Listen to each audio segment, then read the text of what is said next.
On a dark winter's night, I once broke into the garden of the local witch's house and was shocked by what I found there. David, Steve. OK, at what point... There's a lot of questions, isn't there? At what point in your life did this happen? I'm going to guess somewhere between when I was 11 and 13. 12? I'm going to say 12. And you say the local witch's house. What do you mean by that? I mean, this is a very distant memory now. OK. It was the house, not very far from me, where all the kids said that the witch lived. And who did live there? I don't know their name. Right. I'll call them Mary Candles. It had hedges at the front, you know, it's like uncut hedges, a front gate covered with hedging, and it said on the front gate, it said simply the words, "No thanks." No, really? So that's quite creepy, isn't it? Can I ask a question? You started that with saying you were shocked by what you saw there. Yeah. Yes. Yes, so shocked by what I found there. So what did you find there? I'm not comfortable with telling you that just yet. Sorry, I'm not. This is going so far, it's got to be a lie, isn't it? Let me just say, it does not have to be a lie. Whatever he says, however absurd, it could still be true. However plausible, it could still be a lie. It's just, essentially, what we are doing for this section is entirely futile. We will talk for a bit, then we will guess, then it will be over.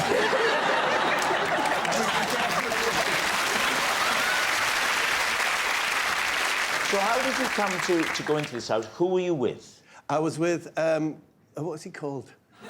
I was with Ken Numbers. I changed it, yeah. Ronnie Calculator's son. The vibe is, it's very unkempt, it's the gardening, because as we all know, Lee, yeah, witches hate gardening, wizards hate plumbing. Right? So we knew it was a female residence. Right. So you'd never seen Mary Candles, but you were only speculating it must be a witch rather than a wizard because it was an unkempt garden with no sign of deficient plumbing. Exactly. You know, we wanted to be the first people who said, no, we penetrated, you know, its boundaries. Yeah. We went into the front lawn, down a gate to the side, past the bins, past the back door, yeah, and then to the window where there was a light on, a big picture window, looked inside, and that's when we saw this extraordinary sight. Well, extraordinary to us as 12-year-olds. What was it? You've got to say. It was a tiny, tiny horse. And I'm not saying it was watching television, that was all that was in the room, was a tiny horse and a television on. I did get in the house. You got in the house? Yes, Mrs. Candles came out. Right. Yes, and she said to me, "You're one of the Mortimer boys, aren't you?" Were you? Yeah. So Ken said. And she said, "Would you like to come in and see the horse?" And she took us in, and it stank of paraffin. It was hot. That's horse? Hot. No, that was on the house. I thought about the horse stunk of paraffin. The horse did stink, actually. Did he? Yeah. Of? Meat, hot meat. As we were looking at the horse, I always remember this, she came in, and she had a toilet seat in her hand. And she said, "If I give you some money, do you think you could get rid of this for me?" What did you do with it? Just threw it on our way home, just threw it somewhere else, I imagine. Did she say what the horse's name was? Max. Yes. Yeah. You'd have thought minimum. All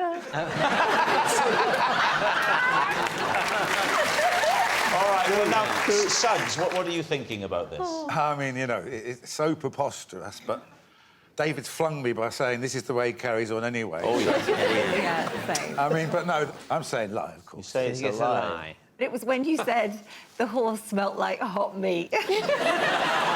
Well, do you remember the detail of the paraffin heaters? Yes. Oh, yes. We're talking 40, maybe 50 degrees there with those old...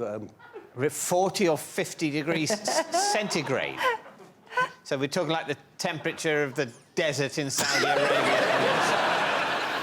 Did you ever see Mary Candles again? No, never. Never saw her again? Never saw her again. She probably melted in that heat.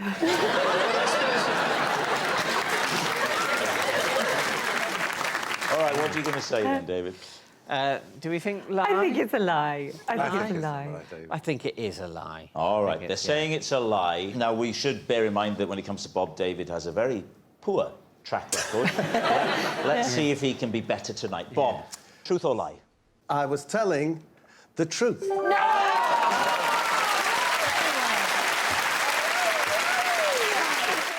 Josh, you're first tonight. OK. Possession. Ah, right. First of all, Yes. take the item out and pop it on the desk. Then read out the card. This is my woolly hat. I can't wear it because whenever my ears get warm, I fall asleep. Right. David's team. What? How long does it take you to fall asleep when your ears get warm? Well, I'd say 10 minutes. The problem you've done there now, Josh, is you've made it possible to demonstrate. You might want to change that to 4.5 days. OK. Do you want me to put the hat on for 10 minutes? Yes. OK.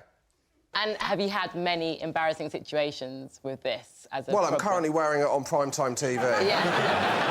Have you, like, snoozed off? I have, yeah. Awkward I've snoozed off probably 3 times. Will you describe the 3 times in reverse order of hilariousness? OK, so all 3 times have been on trains. And in reverse order of hilariousness, didn't miss my stop, didn't miss my stop, missed my stop. You've got the order right there. Gemma's got one that only covers one ear, so are you sleepy on the left-hand side? I am, yeah. Don't judge me, I just... Can I... genuinely, my ears are warming up and I'm feeling... Can I take it off? You're feeling a bit drowsy. Presumably, sometimes you don't want to fall asleep, but wouldn't it also be quite useful if it's true? Because I do. I have done that, Rob. to get off, stick it on.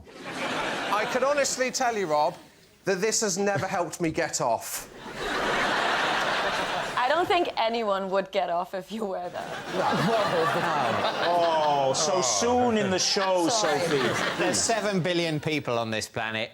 Some of them are into anything. Oh, that's reassuring. Thank you very much, Yeah, David. exactly, absolutely. But that's, you know... There's some weirdo out there that would be into me in a hat. Do you know what, David? Since you got married, you've been very cocky. So, why were you wearing it on the train anyway? They're not perfectly run, our railways, but I don't usually find that the temperature is arctic I'll in be a railway honest with you, carriage. David.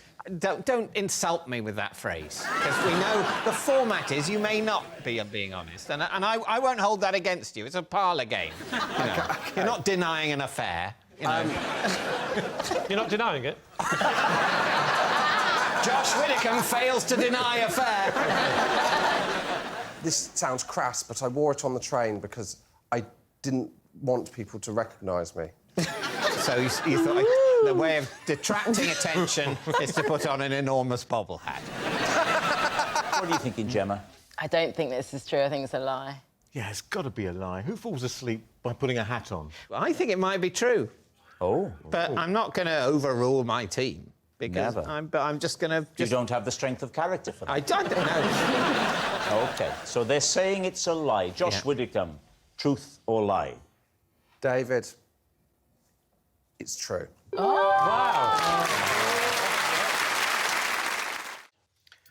Last winter, I watched in horror as the tube train doors trapped the pom-pom of my bobble hat and carried it off into the darkness of the underground. These two. So you were getting on the tube, or how did it... Tell us more. Well, the tube... I'll rephrase that. Tell us anything you can think of. OK, fine. The London Tube network opened in the 1860s. All right, I'll rephrase it. Specifically about this story. Yeah. I was trying to get on a train, I was late, and I always run head forwards. Because it's the most aerodynamic way. Yes. I didn't want to miss this train because I'd have to wait 2 minutes for the next one. Right. So I was willing to take any sort of risk. Which door were you going to run through? The double door? The living room door. Yeah. It was a double door, Right. you know. I enjoyed him in Harry Potter. Double door, Dumbledore. Oh, I see, sorry. I'm there for you, Rob. I'm there for Thank back you. door. I thought I was having a stroke. Now, talk us through what happens, actually. It's now trapped. Yeah, the hat's trapped. In your- Because the doors are shut, I, perhaps foolishly, or perhaps sensibly, you be the judge, so I'll have to say what it is first. I sort of recoil, Yeah. and that removes the hat. And then I go, there's the hat hanging there. And off it I goes. thought, at that point, there's no point putting my head back in. Well, look, David, I've got a bobble hat down here. Oh, may I keep it? Would you like to put it on Yeah. Yes. and try and reenact for us? Let's see you run. OK. Okay. They'll have to redo my hair after this. That'll be an hour of your lives you're not getting back. Right. OK, all right. These So are you've got these are my doors. Yeah. OK? How fast are you going to run at me? Slower than you think. OK. OK. Yeah. Ready? You will be able to see me coming. So you... Did you just wink at me? Yes, I Are you flirting with me? did. I've never really known what flirting is, but let's see what happens and then we'll know. Train's going to go now. Okay, All the ready? passengers are on board. Please stand clear of the doors. Oh, hang on! This is my only speaking bit. Let me say it. Will you cue me when you finish your monologue? I'll wink at you. Stand clear of the doors. Stand clear. I mean, of obviously, in reality, I was hurrying down the escalators. I Yeah, wouldn't like there's people to stairs think there. that Go up Go up there. There's stairs there. That's not how the underground works. Stand clear of the doors. Stand clear of the doors. Yeah. You've missed it. It's gone. It's gone. Try again. Again. The next one. You've got to listen. Stand clear of the doors. The doors are closing. Stand clear of the doors. The doors are closing. The doors are closing. Yes.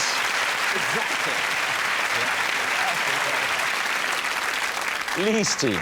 Is it true? No, David seemed to really have to make a lot of effort there to try and get through the tube doors. Do you think David would run Head for first. the tube head first? No, I don't think anyone would. No. Yeah, I think it's a lie. So, they think it's a lie. Were you lying or were you telling the truth? Well, I was lying.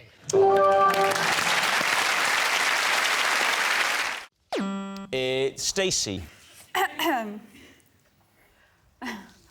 I was once so cold, I shivered my skirt off. David's team. Where were you?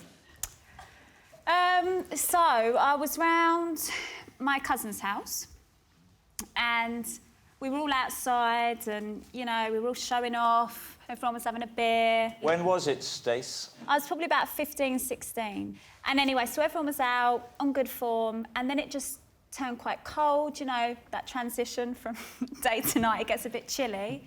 But I still had the summer get-up on, and so... What kind of skirt was it? It was like a mini skirt. And did you get thinner during the night? I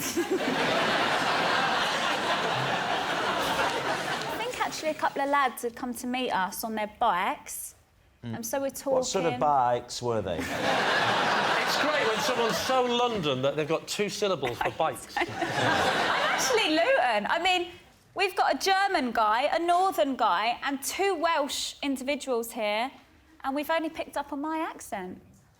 Didn't understand a word you said.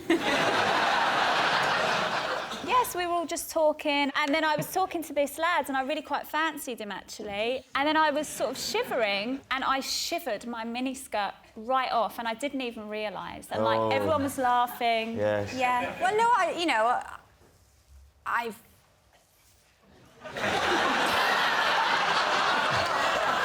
Are you about to say I've chatted to young fellas and dropped my skirt as well? Where's this going, Alex? Because you bailed out of that as soon as you started. Oh, no, I tell you No, I won't, actually. No, I won't. I mean, I know where this are wrong. I've danced in just tights without realising it was on the floor. So it this can happen. This can happen. I've can known it happen, happen with Rob. a bath towel, sort of. What was going on under the skirt and what were you left with? Well, I had a big pair of knickers on. Oh, great. Like PE briefs. When you say PE briefs, Yeah. you mean ones that you would wear for PE, not ones that you've had an accident in. I did also wet myself in high school, but that's a totally separate story. And we... Tell you what, if we ask you back, and it is an if, save that story for then. OK.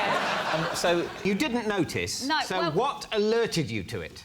Everyone was laughing. I was like the joke of the night. Yes. Oh, it's heartbreaking. Yeah, I know. It's a bit like the Onion story. What, in that it's not true?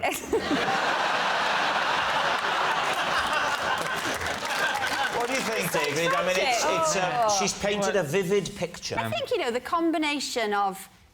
What were you drinking? Cider? Something like that. Yeah, cold, fit boy. I think the skirt would be the last thing you'd worry about, and so what if it's round your ankles? No? Yeah, that makes complete sense to me. So you think it's true? Well, I'm going true. I think it's a lie. You think it's a lie? Well, it's plausible. So I'll say true. Say true. Okay. Right, Stacey, truth or lie? It is, in fact... true! It's Moira. On a cold winter's evening, I like to treat myself to a jacket potato with a melted KitKat on top. David's team. And now the weather. I mean, it sounds delicious the way Moira puts it. You know, I mean... Any batter involved in this, or just No. a straight Kit Kat? No, this is but very, very, very hard skin. Sorry? The jacket potato. Oh, right, is what's a really crispy jacket very with... crispy, and yes. what sort of steak's the Kit Kat in? It's melted. A complete... What about the wafer? That don't really melt, does it, wafer? So... Well, it adds a sort of an interesting kick. Chunky or forefinger? Fair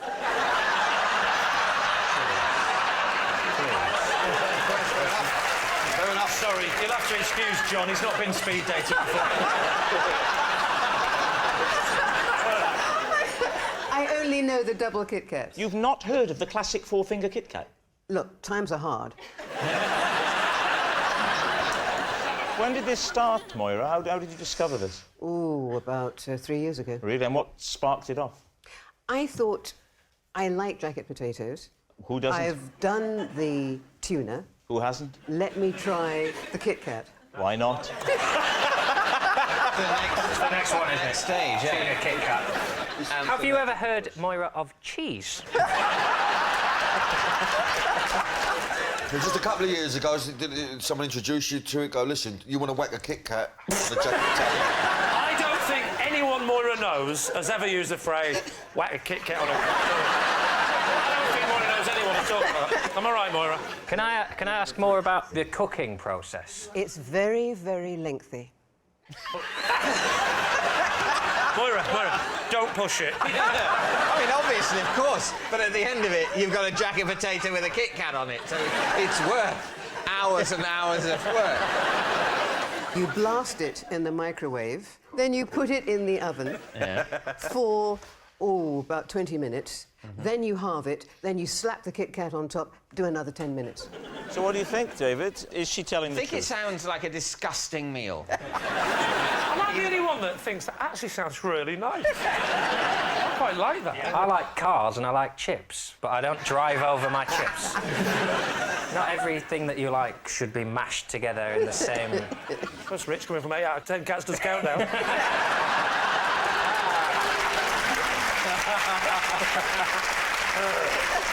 So what are you going to say, David? Danny, I think she's a very sophisticated woman, and I think, very cultured. No way in the world would this lady whack a Kit Kat and a jacket potato. That's the line we go out on. I think, all in all, we don't believe it. So, Moira, truth or lie? I'm not having it. It's a lie. It's David O'Doherty. Possession. Ah, there's a box under the desk. Just pop the box on the desk, and then there's a card inside it. Before you take out the possession, just read the card, please. This is one of the pairs of leg warmers for birds that I have made. I would have brought more, but birds are using them. Could you show us these leg warmers?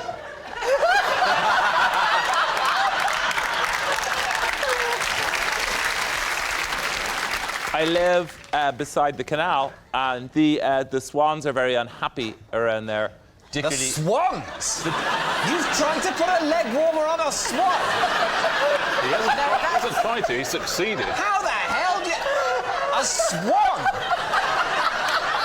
So they're trying to feed it over the webbing, and he doesn't get crushed. It's got a great big beak on us. Everyone knows about this, but if you befriend the swan... The first thing, you befriend the swan when the wings go up like that, and then generally the next thing they go like that, as in make me leg warmers. That's it. Are they for swans? David, they would break your arm if you went near them. Famously. Famously. That's what they do. They break your arm and then the Queen eats them. Yes. How do you get them over the feet? If you put your hand like that and then try and get it over there. It's like O.J. Simpson. Stick it on there. That's a swan. That's a swan, folks. That's a swan. With the swan, it's all about authority. So watch this. No, they're webbed. That's no good. Yeah. That's going to hurt the swan. You've just ripped through its webbing. You know when you said swan at the beginning? Yeah. Did you mean sparrow? David, it's time to take a guess. I mean, I don't know which way you're going to go on this. Maybe a swan could be able to slip that over its foot, and maybe a swan would derive tremendous warmth from this incredibly thin and flimsy and short piece of material going an inconsiderable distance up its really rather long leg. I think it's true. Don't say that! It's true. Don't think, because that's the sort of...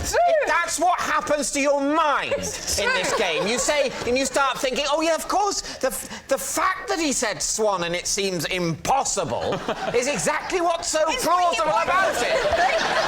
If you people don't start taking this a bit more seriously, I'm going to bring my Uncle Ian out here again. So what are you going to go for? I think we're going to say lie. Lie? You're saying it's a lie. I'd just like to say, Rob... Yes? If it's true... Yes? I don't care. David, truth or lie?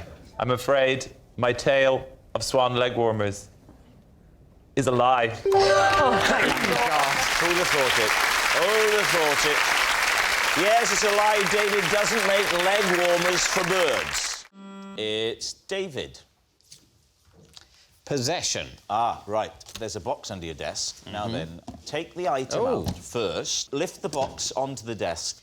Right, now take the item out of the box. Thank you. Got it. And now, read the card.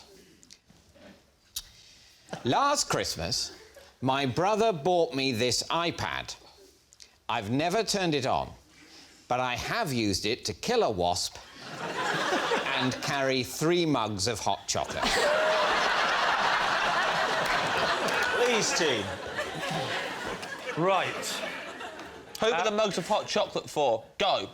Sorry? Who are the mugs of hot chocolate for? Say them now, without thinking. It's too much pressure. I don't know 3 people. It's a lie.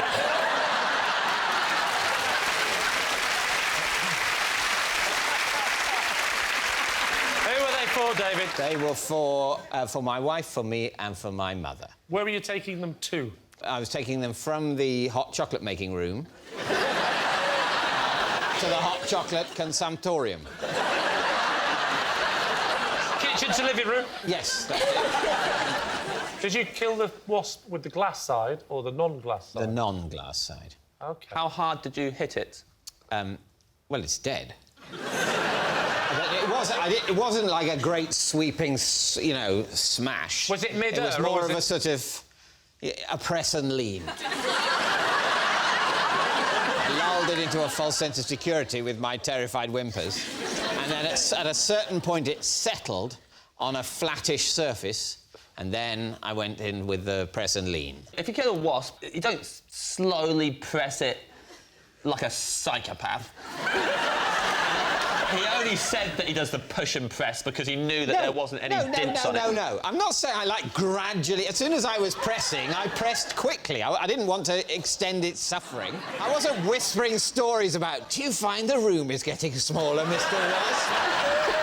I'm sure you must be imagining it. You're finding your little antennae are getting a bit cramped. Oh, what next? Try and move a wing. Oh, you can't.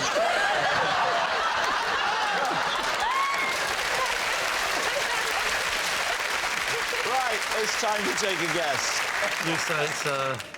lie. You say it's a lie? It is a lie. Okay. You say it's a lie. David, were you telling the truth or were you telling a lie? I was telling a lie.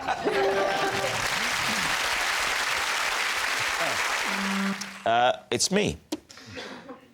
I recently had to be rescued by supermarket staff after I fell into the chest freezer trying to reach the last packet of Yorkshire puddings. So you've fallen in. Yes. Talk us through the next bit. But imagine, right? Imagine that this is the freezer, okay? Yeah. So I am here, and I'm looking around. There's nobody, so I just. Yes. Oh, OK. I'm going like that, and I'm going like that, and I'm going, and I'm going, and I'm in, and I'm like that. And I've hit my hand on the kind of sharp inner edge. Right. And I went, and first of all I went, ah, and people. So you just stay lying down? Well, I was shocked, Lee. and as I looked, my little head peeped up over the top. And some people, some Welsh people, because it was Cardiff, came over and said, "Are you all right?" So, and they kind of, you know, I could have got out, but they sort of helped me up, and, you know, I think they were worried I was going to make a claim. Were you tempted to stay in there until someone came to get something? So you go, yeah. So what do you think? The bit of the story I don't think is true is the bit when he started talking. Up until the point when he just stopped talking then. It's the fact that he sort of went, "Ooh, look at my hand, I can't get up, I'm Rob Brydon." Well, that's not strictly what I said. I said I looked at my hand with shock, and then somebody ran over straight away. Yeah, I don't think it would take that long for attention to be... There would have been a sort of thrubbadum kind of noise, and people would have looked round and noticed that the small man who'd previously been there had somehow disappeared. And they'd naturally have wondered where he may have gone to. I think it's true. Yeah, I think it's true. Because it's quite a humiliating story, and I don't see why you'd tell it unless it was true. The format of the show.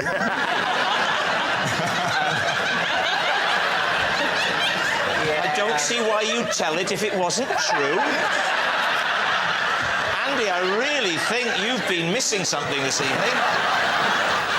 So, David, what are you saying, given what Poirot has said? Yeah. I think we think it's true. You think it's true? Yeah. You think it's a lie? Well, I can tell you it is a lie. Fern. Ooh.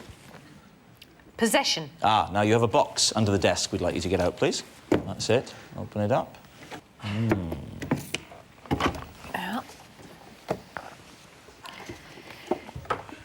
This is my tea cosy. I take it absolutely everywhere with me because I can't stand a cold teapot. For no reason at all. David, could you just put it on your head? You all right? Right, now get a big stick. George Carey! I feel quite important. Can I have a little bell? If you take it everywhere, why isn't it more grubby? Ooh, is it grubby? How hot do you like your tea? How hot? I don't like it when you go like this. Oh, tongue's all burnt, and then the rest of the day you can't taste anything. This is the language this is of the Lee Mack miming scale. burn. Yeah. All right? Yeah. The rest but of I like humanity it, but it's uses numbers to temperature. You use mime. Because that would make sense. Is your tea all right? Yes, it's a number 7. Maybe a 6, I'm not sure. So genuinely, the idea of numbers denoting temperatures is new to you. Do you think that sounds ridiculous? Yes, it is. Temperature is measured in units. But you don't say it's a 7, do you? I'm talking No, you don't to the say lady, not the nutter. You don't want to... Ignore the... Who would want a 7? Anyway, a 7? That's horrendously cold. In whichever scale. If it's centigrade, it's too cold. If it's Fahrenheit, it's solid. So, Lee, we need a guess, please. What do you think? Come on, man, come on. Could you be equally cool? I think it's a lie.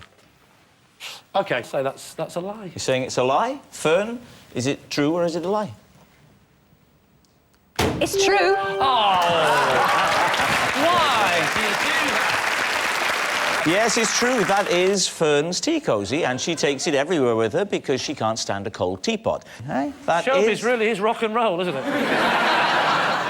It's stashed full of skunk. Our next round is called This Is My, where we bring on a mystery guest who has a close connection to one of our panellists. Now, this week, each of Lee's team will claim it's them that has the genuine connection to the guest, and it's up to David's team to spot who's telling the truth. So, please welcome this week's special guest, Mike.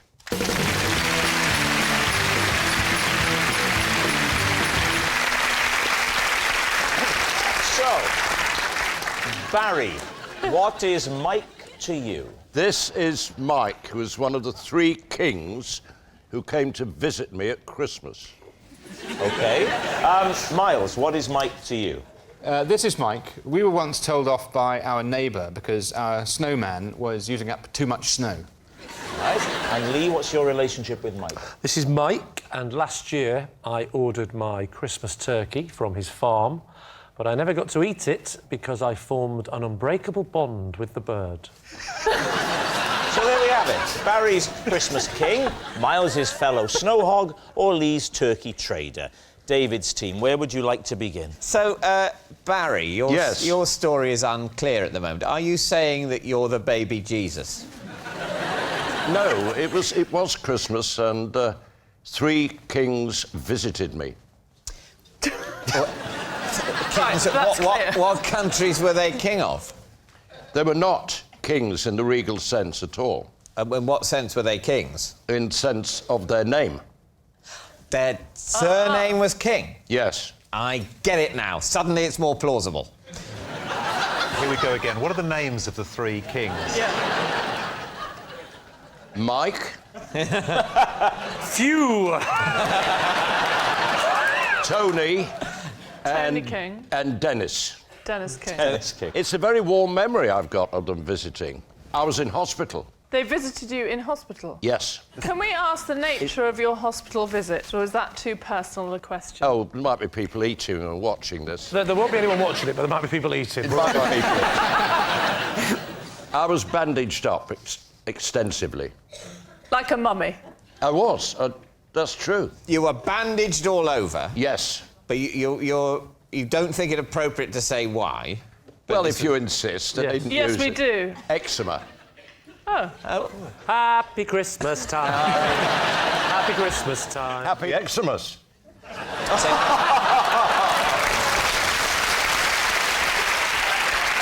Right, what about Miles? OK, Miles, you and Mike were making a snowman together. A neighbour was very cross with us because our snowman had used too much snow. Set the scene. Where were you making the snowman? Northampton. So you live in Northampton? No, I don't live in... Mike lives in Northampton. So... And I was staying in Northampton.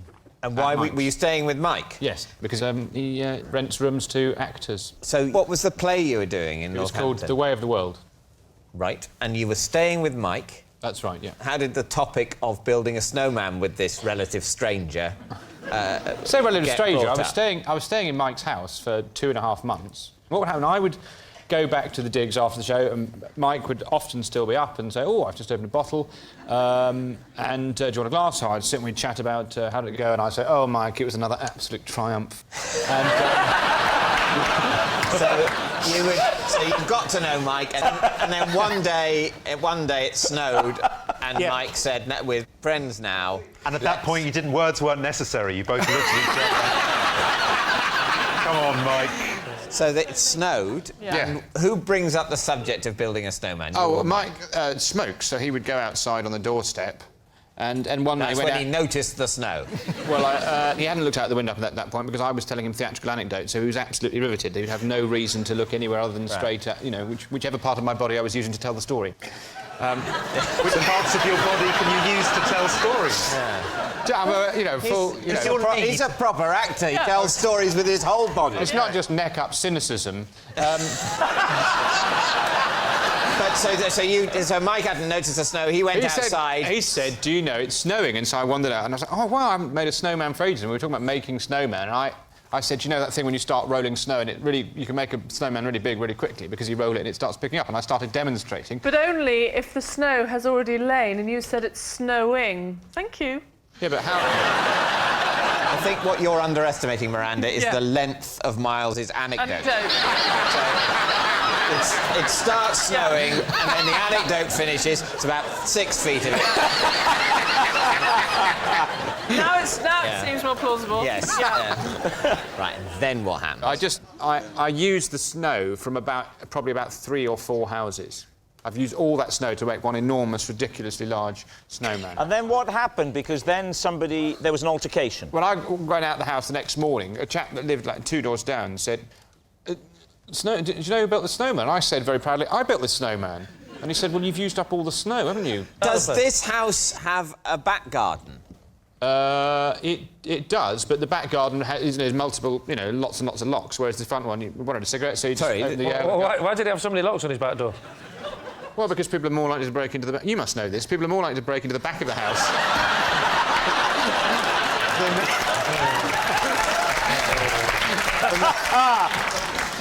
than the front, yeah? Now then, Lee's story. Lee and your bird. Mike sold you a turkey, is that right? No, I went to his farm to choose a turkey, but I never got to eat it because I formed an unbreakable bond with that bird. And it's here tonight? What was the nature of this bond? I went to the farm in around about beginning of November, and you choose your bird, and then I was driving past again, and I thought I'd just pop in, have a little look at my bird. And so he showed me, and that's when I had a proper look at it, and it looked back at me. And there was something about the look that he gave me that just made me think, I don't want to kill him and eat him. So Did you immediately feel that? No. This was after we'd had dinner, and it was about the 3rd day, I think. So what did you do to save the bird's life? I said to Mike, change of plan. I will take it home. What did you have for Christmas dinner that year? We had turkey, but not that turkey. So did you say, I'll take him as a pet, and I'll kill that one, chop its head off? Because he won't give me the time of day.